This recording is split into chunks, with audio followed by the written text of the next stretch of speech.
welcome to the C.S. Joseph podcast. I'm your host, C.S. Joseph, and doing the multi-host thing. And thank you for joining me as I am obviously preparing to rob a bank this afternoon while wearing a suit and tie. I don't even know why. I just, kind of like got into the mood, apparently. So, but yeah. Anyway, no, it's just really effing cold. Actually, it's really cold, and cold in the studio today, and I don't have time to wait for the heat to be higher by any stretch of the imagination. I would just rather film and record and get things done. So, I mean, hey, bring on the fingerless gloves and the beanie while wearing a suit and tie, although my jacket is over there, and it probably would have made a lot more sense to actually wear the jacket. Who knows? That being said, today's question, a very fascinating question, a question I've been looking forward to answering for a while, which is, how do golden pair relationships work? Yes, a very complicated and yet fascinating question. For those of you that are not aware, the golden pair is the absolute highest compatibility in terms of judgment, emotional compatibility, as well as perception, aka sexual compatibility, among all of the types on paper, technically on paper. The only other type relationship that probably gets close to what the golden pair does for people is the natural pair. The golden pair, also known as the affection relationship, is definitely the relationship that solves the problem of a lack of joy in someone's life, whereas the natural pair, for example, solves the problem based on a lack of acceptance in their life. That's what the natural pair does. But the golden pair is definitely a lack of joy, and that's ultimately the purpose between that relationship compared to the natural pair. And I'm using the natural pair as a form of contrast because guess what, folks? We are now discussing Season 14, Part 3 right now in our premium lectures at csjoseph.life/members for the Journeyman members. We also have Season 14, Part 2. Season 14 basically is where we talk strictly about sexual relationships, and there are 4 parts to it. Part 4 is actually slowly being released publicly, like one episode a month on the YouTube channel and on the podcast.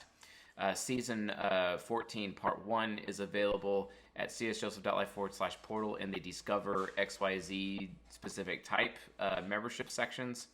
And Season 14, Part 2, which is the pedagogue, also known as the companion relationship. And then Part 3 is the natural pair, but Part 1 is the golden pair, which is what we are discussing now. If you'd want to watch the lecture associated with your type, just go to csjoseph.life/portal, find Discover, and it could be like INTP or INFJ, whichever one is your type, and then just buy that one specific thing. It's like $37 one-time fee. And then you can watch the Season 14 Part 1 episode for your type and basically the golden pair relationship for your type. I highly recommend you get into these because they definitely provide additional background and additional nuance behind what it is I'm actually about to say here. However, I would like to add that what I am going to say in this particular episode right now is not something that is actually covered in Season 14 Part 1. So there's still value to actually watching and listening to this episode. So, pay attention because it's a really, really big deal. So, the golden pair, I have traditionally called them the relationship of the highest highs and the lowest lows. It is ultimately a very turbulent relationship, and both types involved, while they have highest compatibility in terms of emotional compatibility and sexual compatibility on paper, and the reason why is due to something known as cognitive synchronicity. Cognitive synchronicity, which is basically just a fancy way of saying compatibility. Ooh, cognitive asynchronicity is a fancy way of saying camaraderie. Ooh, so based on all the ooh that is present, we can then therefore conclude that if you want to really understand the fundamentals of how the golden pair works, you probably might want to watch Seasons 5 and Seasons 12, and they're available here on the YouTube channel. Just go to this channel, go to the playlist, look at Season 5, which is Cognitive Synchronicity, and Season 12, which is Social Compatibility, just so that you can kind of understand some of the nuance and the concepts that are actually a precursor to this particular video, right? it might actually provide you with additional knowledge than what you had previously, or at least enough understanding to really get everything that you can out of this particular episode. So, highest highs and lowest lows.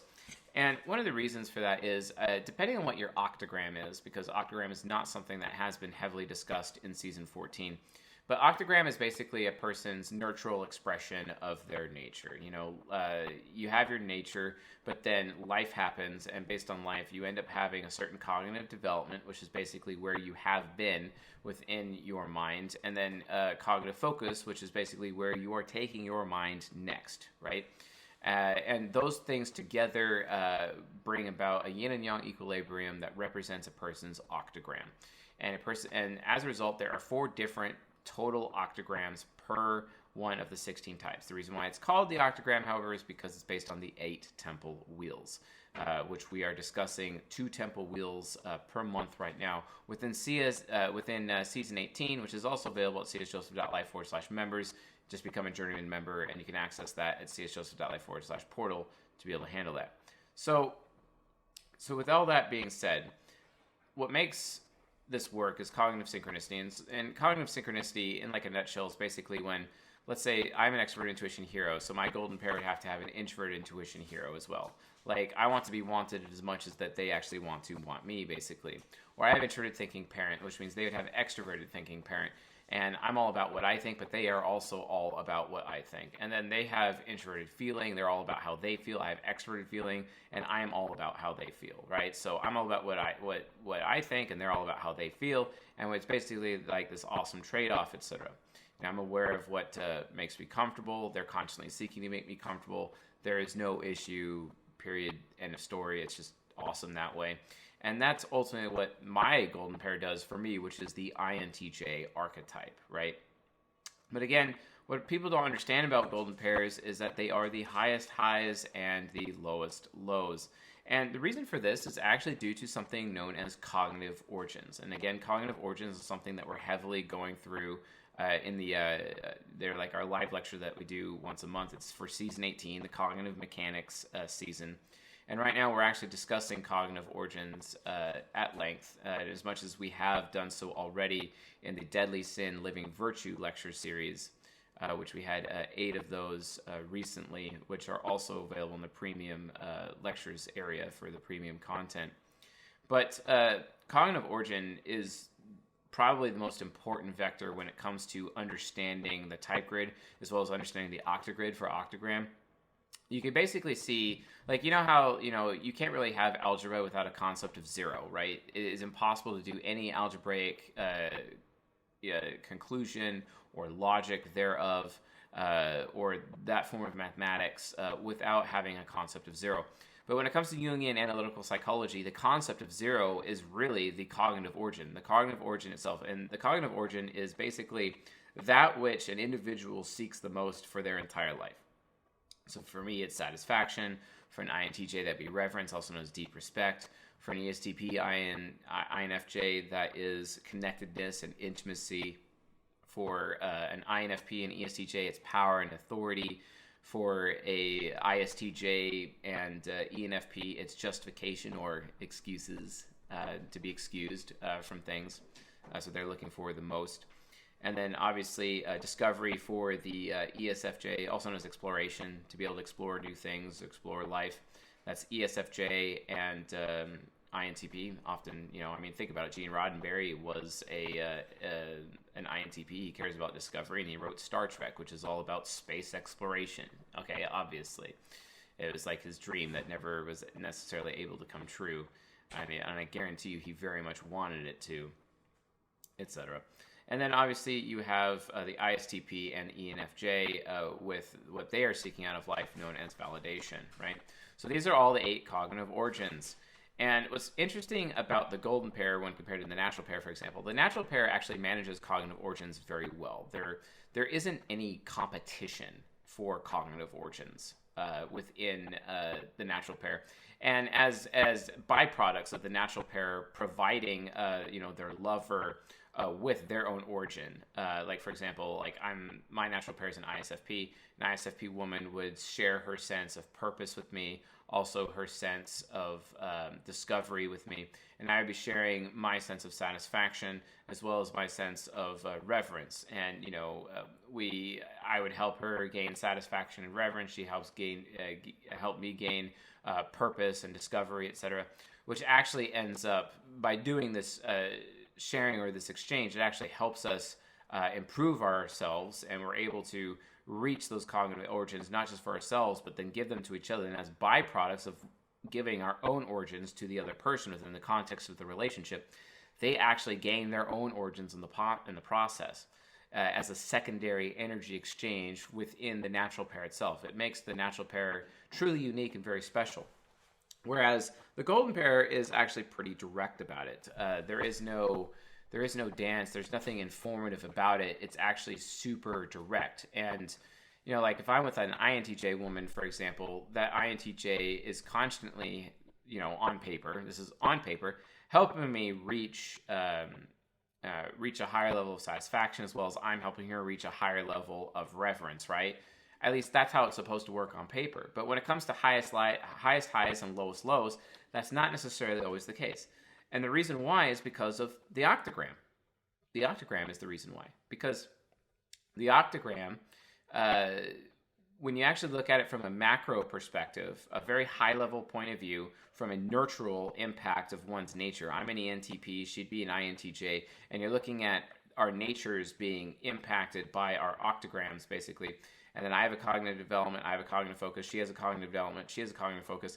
These things tend to actually further adjust how compatible we are within the relationship. And this can lead to something that's the highest highs and lowest lows. There is a solution to this, and I'll probably, maybe, just depends if I'm on the mood, I might talk about this at the end of the episode. We'll see. We'll see where I'm at with it. But the point is that, like, certain octagrams are more compatible with others. Now, I remember saying a long time ago, this is me issuing a retraction right here. This will be the 7th or 8th retraction I've ever done. But basically, I said that UDUF octagram type should be with SDSF octagram types. And that's not actually accurate anymore. If you're an atypical octagram versus a typical octagram, the compatibility actually changes depending on which of the 8 sexual compatible relationships you're actually in. Because each individual relationship actually has its own octagram parameters in terms of compatible octagram and compatible nurtures, right? So that was way too high level of me to say, or like just to say like in general that UDUF types should be with SDSF types, and then also the opposites for the typical octagrams. We found out that that's not actually accurate at all. It's not. So don't believe me if you hear me saying that in previous episodes. The reality situation is that has changed. By the way, if you would like to learn more about Octagram, obviously you can become a member, and we're going to have Octagram-specific content coming out. We do have one Octagram-specific episode in Cutting Edge, and there's some sprinkles of it here and there, especially in Season 18 right now. But more Octagram content is coming.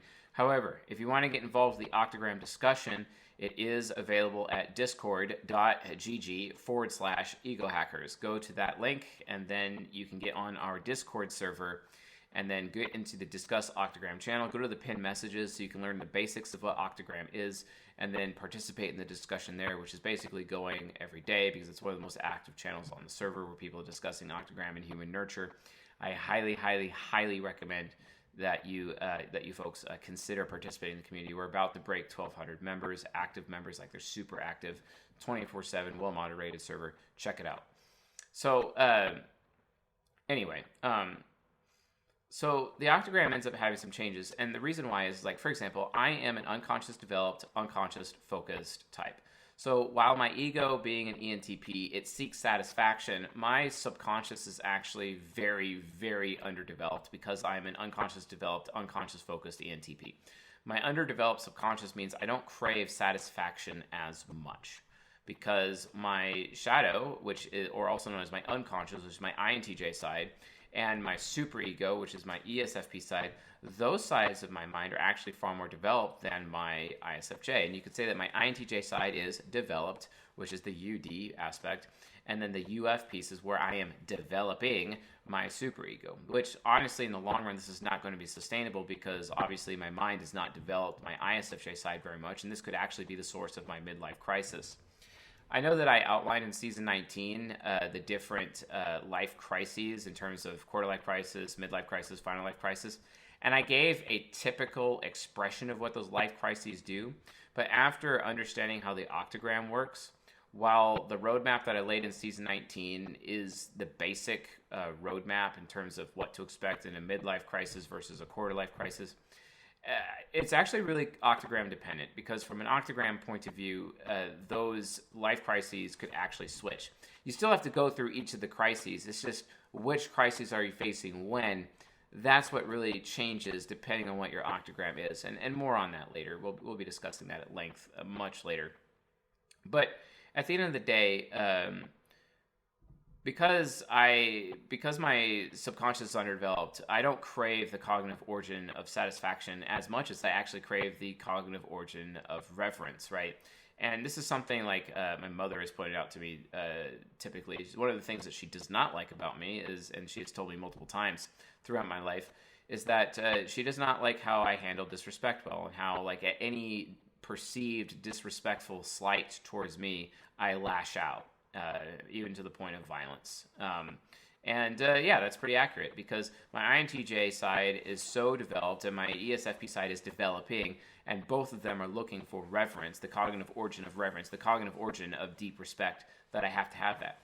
Now, here's the thing. If I'm with an INTJ woman, for example, who is subconscious developed, subconscious focused, that would, like, literally blow up in my face. Why? Because her ego and her subconscious are both looking for reverence, and her shadow, which is it's there, it's looking for satisfaction, and the superego's like, yeah, WTF, mate, I'm here down under and nothing really is happening to me, whatever. I mean, other than stringent, COVID laws, or rules, if they are laws, I don't know. But there is not much going on down under, and so based on that, with her superego, she's also looking for two helpings of reference. Now, in my previous model where I stated that UDUF types should be with SDSF types, that's not necessarily true. And in fact, it is not true in the context of the golden pair. It is true, however, in the context of a natural pair, but it is not true in the context of a golden pair. It just is not. So this ends up causing a lot of problems, because basically, my soul or my persona is looking for two helpings of reverence and one helping of satisfaction. However, this SDSF golden pair woman that I'm with is looking for two helpings of reverence and one helping of satisfaction. So basically, both of us, our minds are looking for two helpings of reverence. This creates an insane amount of conflict, because we're literally competing for the same cognitive origin. And this is why oftentimes you see a lot of golden pair people get it together. They belong together because it is the golden pair from a nature perspective, but their nurture is competing for the same cognitive origins within the context of a relationship, because you always have to be aware of what their top sides of their mind are doing, which is the ego and subconscious, compared to the bottom sides of their mind, which is their shadow versus their superego, and how each of these different, the northern hemisphere of their mind versus the southern hemisphere of mind, and which hemisphere is more active than the other, and that basically determines what they're seeking out of life. And if I'm going out of my way to seek a high amount of reverence, that would mean I would have to be with a modest INTJ woman, basically. Because if I was with a vainglorious INTJ woman, which is subconscious focus, she's looking for a lot of reverence. Her ego is already looking for a lot of reverence, that is, and her being subconscious developed on top of that, which means she'd be an egotistical INTJ, which, from an octagram perspective, that is my ex Andy's octagram. She was SDSF, very subconscious developed, because she's an egotist, and I don't mean this to be offensive to her at all. This is just reality. This is just how her nurture works, right? And then also and then she's subconscious focused because she's very vainglorious, a very vain person, which is not necessarily a bad thing either, right? I'm not like some people. There's negative and positive connotations. Like living virtues can be a bad thing, right? As much as shadow poles can be a bad thing, right? Or as much as deadly sins can actually be a good thing, and I've explained that heavily on this channel, right? And these things help you interpret how the octagram works according to the octagrid, which we have yet to release, but it is coming. So be on the lookout for that. We're going to be adding the Octagrid to Ucha, and I believe it will be a paid feature when it is out to help people understand their nurtures. But yeah, but the point is that she is looking for 2 helpings of reverence, even though I'm looking for 2 helpings of reverence. So it makes a lot of sense that we actually just couldn't be together, because we were looking for the very same thing and competing for the very same thing out of life. And the thing is that when you're looking at Octagram, you're only going to have 1 out of 4 Octagrams that are actually going to be compatible with each other. So even if you do get into a golden pair, you only have a 1 in 4 chance. And getting a golden pair is extremely difficult for intuitives to do, but it's very easy for sensors to do.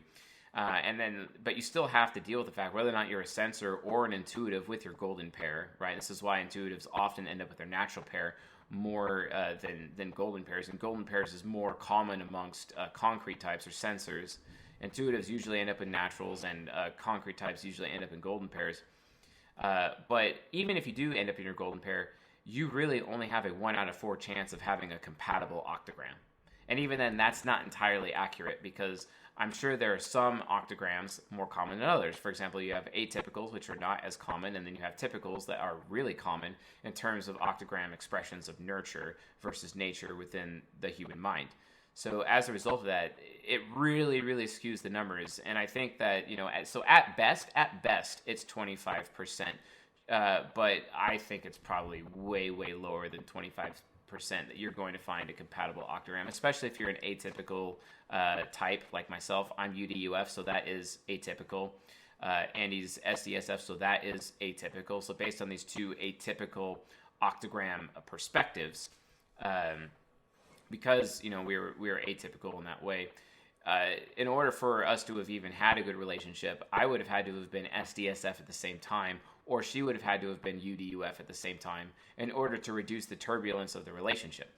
The problem is that, again, the chances of us having the most compatible octagram was extremely low. It is extremely low, especially given that we're both intuitives, and that's like the context of a golden pair, okay? We're intuitives. And it's really hard for intuitives to get into golden pair, because intuitives are so rare. This is why intuitives end up in natural pairs the most, and they're actually most suited for natural pairs, in my opinion, over concrete types, because natural pair solves the problem of a lack of acceptance, whereas the golden pair solves the problem of the lack of joy. The thing is that sensors are accepted by society, whereas intuitives are not accepted by society, typically. So intuitives have to deal with a lot less self-acceptance. So therefore, intuitives are technically way more attractive than natural pairs and golden pairs to begin with, which is also a very fascinating concept if you think about it. So as a result, moving right along here, because of this octagram-related turbulence within the context of a relationship, breakups are inevitable. This is why it is the highest highs and the lowest lows when it comes to golden pairs, is because of the octagram problem, because of the lack of nurtural compatibility, basically, and the lack of availability within nurtural compatibility, especially if you're an intuitive type. You have it even worse than the sensors. So anyway, it's a serious issue. So based on that, breakups end up becoming very commonplace in the golden pair. So while it's easy to get into a golden pair, it's actually extremely difficult to maintain one. And we've been talking about the opposite concept within Season 14, Part 3, relating to the natural pair episodes that we're doing in the members area right now. But this is something, you could see this episode as like a supplement to Season 14, Part 1, talking about golden pairs, because this is not discussed within the context of golden pairs. This is before we had the Octagram. That was shot and filmed years ago, before the Octagram, came about, to help explain why it was the highest highs and the lowest lows. And this is the best explanation we have, hence why I'm doing this video. As an answer to an Acolyte member, but also as, to give you folks an opportunity to actually understand why this is happening. So almost every golden pair, with the exception of maybe the 1% out there, or the 5%, it's extremely low percentage where they actually do have a compatible octagram, they'll be fine, right? But for everyone else, and a minimum of 3 out of 4 golden pairs out there, a minimum of that, and I believe it's more than that, but let's just, for the sake of brevity, assume at a minimum 75%, but it's probably closer to 87% or 93%, it's up there. Breakups are inevitable for the golden pair. The golden pair is all about breakups. But here's the thing. here's the thing, like, because the way the breakups work, if a golden pair is actually able to get back together after a breakup, and most people out there, especially in the red pill community, would tell you to never get back with somebody after breaking up with them. In fact, most people would say that it's generally wise to never get back with somebody after you've broken up with them. But I maintain that the golden pair is the exception to that rule. It is the only relationship that I think that is okay, with maybe the natural pair as an option in terms of a post-breakup situation. But with a golden pair, guaranteed. The reason why is because the golden pair, while it is the affection relationship, is the relationship that solves the lack of joy problem in one's life, it is also known as the relationship of reconciliation. The golden pair is all about reconciliation, and if a couple can reconcile, that couple would be together forever, basically.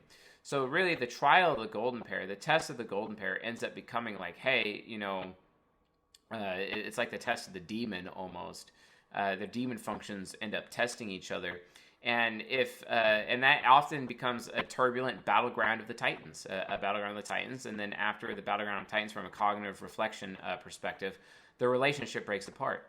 However, they just have that undeniable magnetism to the point where both types, even the SE user, actually especially the extroverted sensor, really either ends up becoming nostalgic through their lower SI, or they end up becoming very needy from their introvert intuition perspective and being unable to let go of the other person. It usually starts in the extroverted sensor where this happens.